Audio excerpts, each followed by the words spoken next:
There's something stirring in the quiet, a divine whisper that sounds like a promise you almost forgot how to believe in. You will be married soon, but not just married. No, God is preparing something beautiful.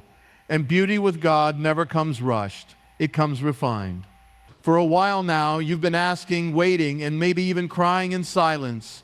You've watched others walk down aisles while you've walked through wildernesses. You've smiled through their Instagram highlights while carrying your own midnight prayers. And still God has not forgotten. He hasn't overlooked you. He hasn't delayed because He's cruel, but because He's careful with promises that carry weight. There's a reason God doesn't move on our timeline. While we're often in a rush to arrive at the next thing, God is focused on making sure we're ready for it. His timing isn't slow, it's intentional. What feels like a delay is often His mercy protecting us from something we're not yet prepared to carry. And when it comes to something as sacred as marriage, He refuses to be hurried. Not because He doesn't care, but because He cares too much to let you walk into a lifelong covenant unprepared. We live in a culture that celebrates speed, quick answers, instant gratification, swipe right, scroll faster, get more. And when our hearts don't find fulfillment on our schedule, we start to question God's character. We wonder if He's forgotten us. But the truth is, God's delay is never a denial. His pauses are not punishments. They're sacred spaces where He shapes what cannot be rushed. There are things you learn in waiting that you can't learn any other way. In the delay, He teaches you how to depend on Him, how to find your worth in His presence rather than in someone else's attention. He heals the hidden places of your heart, the disappointments you didn't even know you buried, the fears you've been too afraid to name. In the quiet, He teaches you how to be whole before you're joined to someone else. Because wholeness is not the result of marriage, it's the foundation of it. You might be praying, God, just show me the person already. And He might be responding, let me finish preparing you first. That's not rejection. That's love. God's not just handing out partners. He's forging purpose-aligned unions. And purpose requires preparation.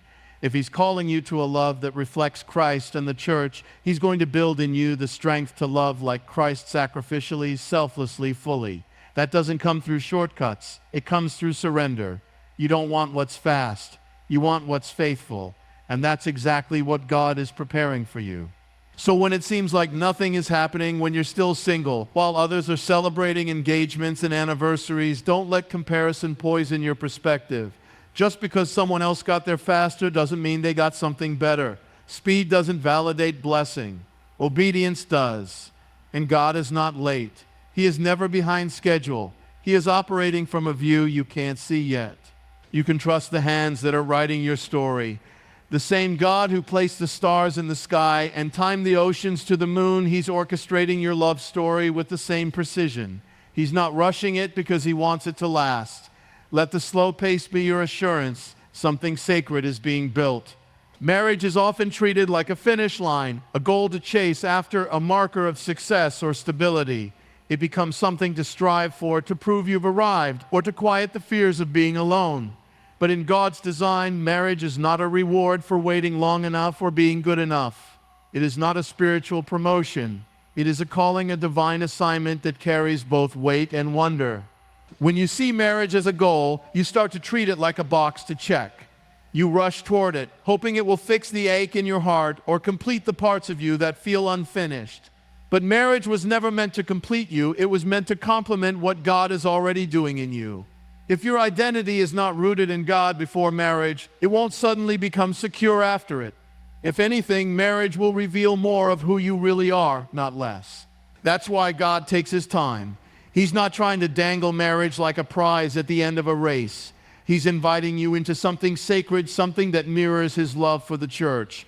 That kind of covenant isn't built on emotion or chemistry alone. It's built on calling, a shared mission, a life laid down.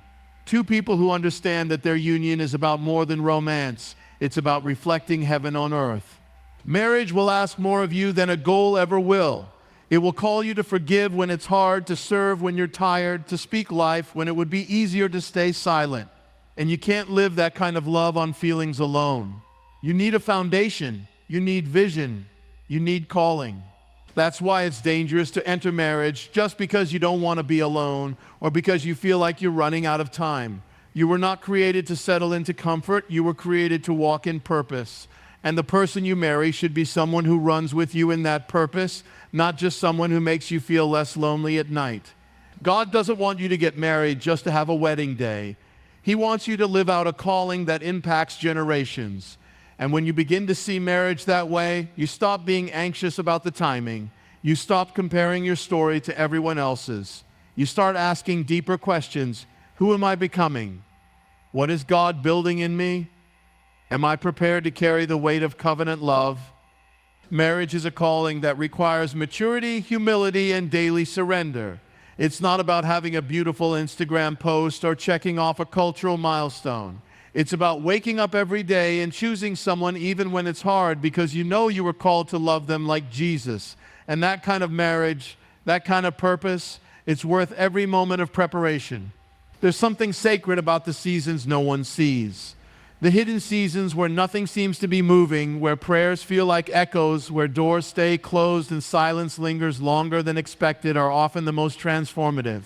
It's in those quiet, unseen moments that God does His deepest work. You may feel buried, but you're being planted. And anything planted must first grow down before it ever grows up. In hidden seasons, it's easy to feel forgotten. You watch others bloom while you sit still. You celebrate engagements, weddings, anniversaries. Meanwhile, your own timeline feels paused. But God never wastes a season. What feels like delay is actually depth. He's building roots in your soul that can sustain the weight of what's coming. Because the higher the calling, the deeper the foundation must be. Everyone wants fruit, but few want the process that produces it. Roots don't grow in the spotlight. They grow in darkness, in stillness, in surrender. God does His most intimate forming in places where no one is clapping for you, where no one sees the growth, where the only audience is Him. And that kind of growth is priceless, because when the storms of life come, and they always do, it's not your outward appearance that holds you together. It's the depth of your roots. These hidden seasons are where your identity is refined, where you learn to hear God's voice without the noise, where you're stripped of false dependencies and shallow affirmations, where you no longer seek marriage to feel worthy, but because you know your worth in God already. It's where you learn to love without conditions, to trust without answers, and to obey without explanations. In this season, you might feel like nothing is happening, but something is always happening with God. Your heart is being healed. Your mind is being renewed. Your desires are being purified. You're learning how to hope again, not in an outcome, but in a faithful God. You're being strengthened to carry joy, not just when life feels good, but even when it's hard. And when the visible season comes, when the relationship begins, when the promise starts to unfold, you'll realize that the hidden season was the most important chapter. Without it, you wouldn't be ready. Without it, the fruit would spoil. But because you allowed God to take His time, because you surrendered to His process, you'll walk into what's next not just with excitement, but with endurance. So don't curse the quiet. Don't rush the process. Let the hidden season do its holy work. Because when roots grow deep, they produce lasting fruit. And God is not interested in quick fixes. He's interested in eternal foundations. It's easy to feel like you're falling behind when everyone around you seems to be moving forward. You scroll through pictures of engagements, weddings, and baby showers and quietly wonder if you've been forgotten. The enemy whispers that you're being left out, that God has passed you over, that something must be wrong with you. But the truth is far more beautiful. You are not missing out, you're being set apart. Set apart doesn't mean rejected. It means chosen. It means reserved for something different, something sacred, something that doesn't follow the patterns of the world. While others may be sprinting into relationships, you're being held back not out of cruelty, but out of care. God is preserving you for a love that reflects His nature, not just a version of love shaped by culture, convenience, or comparison. To be set apart means God is being intentional with you. He's not giving you just anyone. He's preparing someone whose life aligns with your calling. That kind of preparation takes time, not just for them, but for you. God is forming character in you that won't crack under pressure. He's stretching your capacity to love, not just when it's easy, but when it's inconvenient. He's teaching you how to stay when the world tells you to leave. He's building in you the strength to carry covenant, not just chemistry. Sometimes being set apart feels lonely. It's quieter, slower, more hidden, But don't mistake the quiet for absence. God is closer in those moments than you know. He's protecting you from doors that would have opened too soon. He's shielding you from relationships that look good on the outside, but would break you on the inside. He's teaching you to discern His voice so that when the right relationship comes, you recognize His hand on it. You're not watching everyone else live while you sit on the sidelines. You're being established in identity so that when you love, it's not from a place of neediness, but from a place of wholeness. That kind of love is rare. That kind of love doesn't just happen. It's forged in the waiting, in the trusting, in the moments when you choose to believe, even when nothing around you changes. This is not a punishment. It's preparation. You are not being held back. You're being set apart for something that others won't understand because they weren't called to carry what you're called to carry. That's why your story looks different. That's why the timing feels stretched. Because what God is doing in you isn't ordinary, it's holy. So no, you're not missing out. You're not behind. You're not less than. You're walking a path that requires trust, patience, and surrender. And every step is leading you towards something worth the wait. Something that doesn't just make you happy, but makes you whole. Something that doesn't just look good, but carries God's presence. Something that's been set apart just like you. We often talk about waiting on God to bring the right person, praying for their character, their growth, their healing. And that's a beautiful thing. But the other side of that prayer is this. While God is preparing someone for you, He is also preparing you for someone. The love story He is writing doesn't just revolve around someone showing up in your life. It includes you becoming someone who is ready to receive, nurture, and protect that love when it comes. It's easy to focus outward, to think about what your future spouse will be like, what qualities they'll have, how they'll love you. But real love is not just about receiving, it's about becoming. It's about asking, am I becoming the kind of person I'm praying for? Because God isn't only answering your prayers for a spouse, He's answering someone else's prayers too. And part of that answer is you. This is why the waiting season is not a passive season, it's an active one.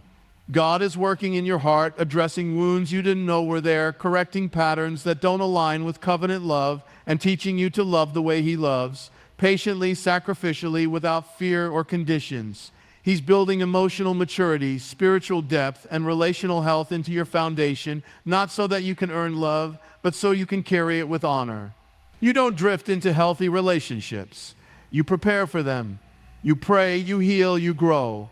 You unlearn what the world told you love should look like, and you align your heart with what God says it is, a daily choice, a sacred commitment, a reflection of Christ and the church. That's not something you stumble into, it's something you step into with intention and surrender. This season is not punishment for being single. It's purpose-filled preparation. God is shaping your identity so that you don't look to marriage to define you.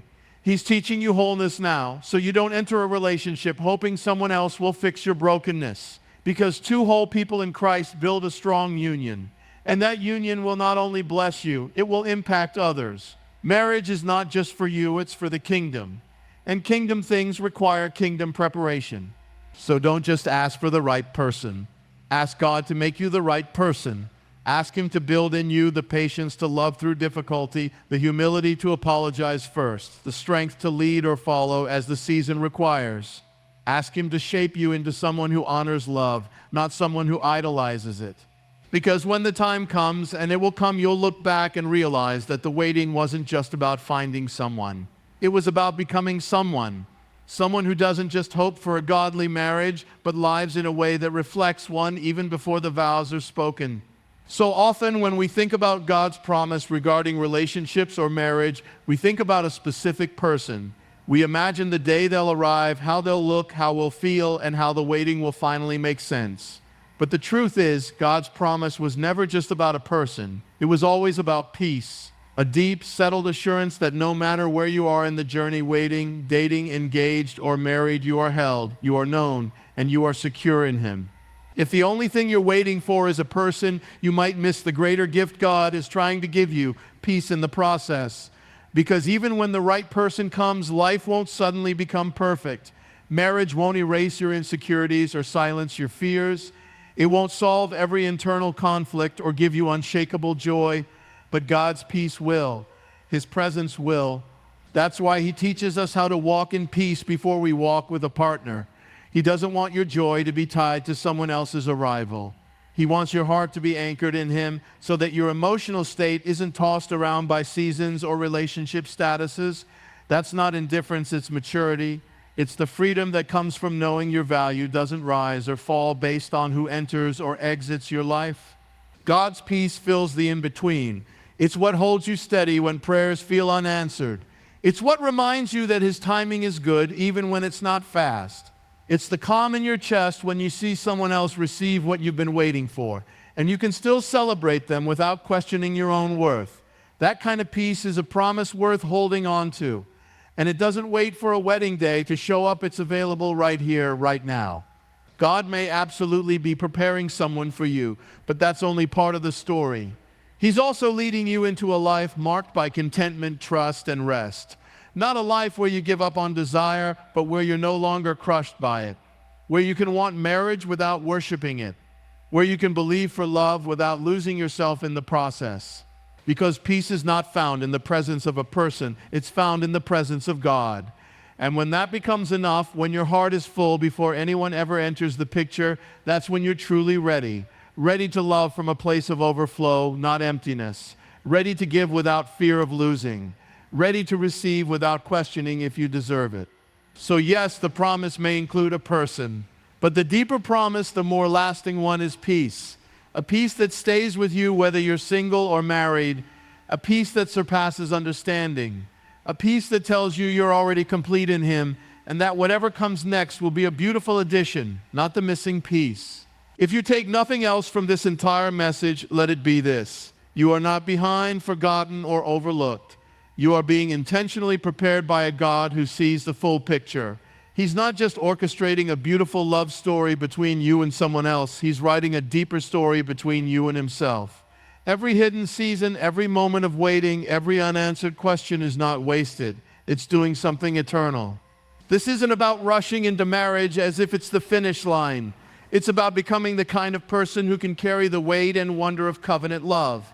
It's about knowing that God's promise is not just found in a spouse, but in the peace, the wholeness, and the intimacy you develop with him long before vows are ever exchanged. You don't have to strive. You don't have to settle. You don't have to be afraid of the pace of your process. You are not being left behind. You are being set apart. And when the right moment comes, when what God has been preparing for you finally arrives, you'll walk into it not desperate for completion, but full of peace, identity, and purpose. Not because you waited perfectly, but because you trusted the one who was perfect in the waiting.